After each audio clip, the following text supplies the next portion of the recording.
নমস্কার বন্ধুরা, তনুর রান্নাঘরে আপনাদের স্বাগত জানিয়ে শুরু করছি আবার একটা নতুন ভিডিও। এই যে দেখেন বন্ধুরা, বাইরে এত রোদ আর এই প্রচণ্ড গরমে আমার ফুল গাছের অবস্থা দেখেন, পাতা নেতিয়ে পড়েছে। আর এত গরমে সুন্দর করে শাড়ি পরে সাজুগুজু করে আর আপনাদের সামনে আসা হচ্ছে না, তাই পিছন থেকে আমি আপনাদের সাথে দেখা করে যাচ্ছি। এই যে দেখেন আমার বাড়ির ফুল গাছ, আর আজকে আপনাদেরকে দেখাবো আমার টবের ছোট্ট ছোট্ট মুরগিগুলো। আগের বড় মুরগিগুলো সব খাওয়া হয়ে গিয়েছে, আর এবার নতুন করে আবার এই ছোটো মুরগিগুলো এনেছি। এই কিন্তু আমি অনেক ছোট্ট বয়স থেকে এনেছি। এরা এরা মানে আমার সেই আগের মুরগির ডিম দিয়ে এদেরকে ফুটিয়ে এনেছিলাম কারেন্টে। তো দেখেন এরা এখন এরকম বড় হয়েছে, এদের বয়স প্রায় 1 মাস। আর এই গরমে ওরাও হাঁপিয়ে যাচ্ছে, দেখেন কেমন হাঁ করে নিঃশ্বাস নিচ্ছে। আমি তো এদের খুব সুন্দর করে দেখাশোনা করছি, কিন্তু জানি না বাঁচাতে পারবো কি না এত গরমে। আর এত গরমে আসলে মুরগিদের চারিদিকে সব অসুখ হচ্ছে, মারা যাচ্ছে। আমারগুলো এই কয়টাই আছে, এখনও বহুত কিনবো, দেখা যাক গরম একটু কমুক। তো বন্ধুরা, এই যে আমার মুরগি, এদেরকে একটু দেখিয়ে দিলাম আপনাদের। আর এদের আমি সারাদিন এদের পিছনেই সময়টা দেই আর কি। এদের সাথে থাকতে আমার খুব ভালো লাগে। আর একটু একটু করে এদের বড় করে এরা যখন ডিম পাড়ে খুবই মজা লাগে। তখন নিজেকে অনেক বেশি স্বাবলম্বী বা কিছু যে একটা করতে পেরেছি এরকম মনে হয়। যাই হোক, এরা থাকুক। এবার এদেরকে এখানে রেখে আমি আজকে ভাবছি, মানে আপনাদের দাদা বাড়িতে নেই, তো কী খাবো কিছু খুঁজে পাচ্ছি না। আর আমার জন্য রান্না করতে খুব বেশি ভিজি রান্না করতে ভালো লাগছে না। আর ছেলেও যেন কিছু খেতে চাচ্ছে না এই গরমে। ও কেমন যেন না কিছুই খেতে, শুধু দুধ দিয়েই ভাত খাচ্ছে, এরকম টাইপের, একটু ডিম সিদ্ধ খাচ্ছে, ব্যাস বেশি একটা ভাত খেতে চাচ্ছে না। তাই আমি ভাবলাম কি জানি, যে দেখেন বন্ধুরা, আমার রান্নাঘরটা সুন্দর করে নেপে মুছে এখানে সুন্দর করে দরজা দিয়ে রেখে দিয়েছি। আর আজকে কিন্তু রান্না করব কাঁকড়া মাখা। ঠিক আমার রান্না বলে না, এটা খুব সিম্পল বন্ধুরা। এই যে মেচো কাঁকড়া আমাদের খালে, এগুলো এখন প্রচুর পাওয়া যাচ্ছে।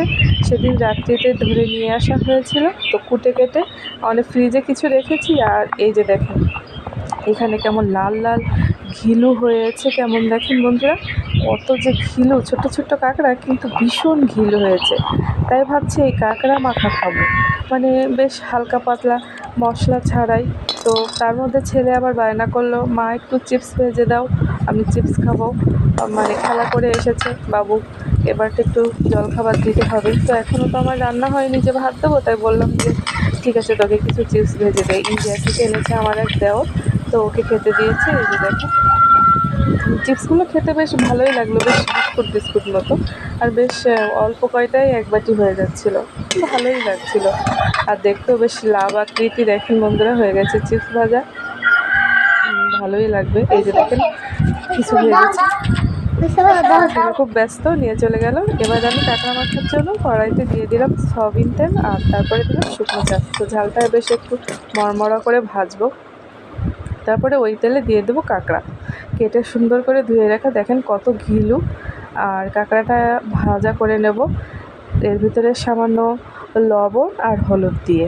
এই যে দেখেন লবণ আর হলুদ দিয়ে বেশ মরমরা করে ভাজবো, যেন হাত দিয়েই কাঁকড়াটা চটকে নেওয়া যায়, এরকম কুড়মুড়ে টাইপের। বেশ ভালো সময় নিয়ে, মৃদু আছে সময় নিয়ে ভাজবো। এই যে দেখেন কত সুন্দর দেখতে লাগছে, ঘিলুগুলো একদম বেরিয়ে গেছে, তেলের ভিতরে মিশে গেছে। এই যে দেখেন কি সুন্দর দেখা যাচ্ছে, আর দারুণ গন্ধ বেরিয়েছে। এই যে আমার ঘিয়ের কাঁকড়াটা ভাজা হয়ে গেছে বন্ধুরা, দেখেছেন কত সুন্দর দেখতে হয়েছে। আর যা গন্ধ বেরোচ্ছে, এতে কিন্তু কোনো মশলা দেয়নি আমি, জাস্ট লবণ হলুদ আর শুকনো ঝাল ভাজা দিয়ে এরকম ভেজে নিয়েছি একেবারে, কি বলবো। আর এবার আমি কি করব জানেন তো, এই কাঁকড়াটা হাত দিয়ে একদম চটকে নেবো, যতদূর ভেঙে তাকে গুঁড়ো করা যায়, একেবারে ফিনিশ করে ফেলবো। এই যে দেখেন আমি তো মানে এর গন্ধে লোভ সামলাতে পারছি না। আমি টাটকা কাঁকড়া হলে একটু এরকমভাবেই খাই। তো একটা একটা করে আমি সব কয়টা কাঁকড়া শুকনো ঝালটা ভালো করে মিশিয়ে নেব, মানে যতটা সম্ভব মিহি করব। সবটা হবে না, যেহেতু কাঁকড়া শক্ত একটু হয়।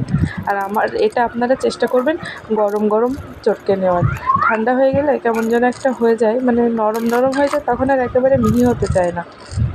এই যে দেখেন সব কয়টা কাঁকড়া মোটামুটি ভাঙা হয়ে গিয়েছে। এবার আমি দিয়ে দেবো কাঁচা পেঁয়াজ। পেঁয়াজটা কিন্তু কাঁচা হলে আর একটু পরিমাণটা বেশি হলে দারুণ লাগে।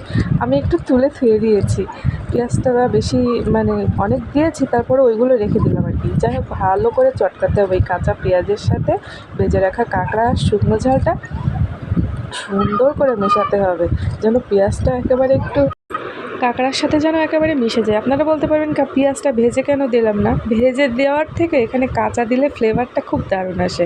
ভেজে দিলে একরকম লাগবে, কিন্তু এটা দিলে একরকম, বেশ কাঁচাটা দিলে দারুণ একটা গন্ধ গন্ধ লাগে। তো হয়ে গেছে আমার কাঁকড়া মাখা। এবার এটা দিয়েই জাস্ট আমার এক থালা ভাত শেষ হয়ে যাবে। মানে এত দারুণ লাগে, আপনারা বাড়িতে বানিয়ে একবার খেয়ে দেখবেন। মানে পেঁয়াজ রসুন দিয়ে ভুনা করার থেকে এটা যেন শুধু এরকমভাবে একটু ভেজে কাঁচা পেঁয়াজ দিয়ে একটু চাইলে সর্ষের তেল দিতে পারেন, আমি দেইনি। তো যদি ভিডিওটা ভালো লাগে লাইক কমেন্ট শেয়ার করবেন। Bye bye.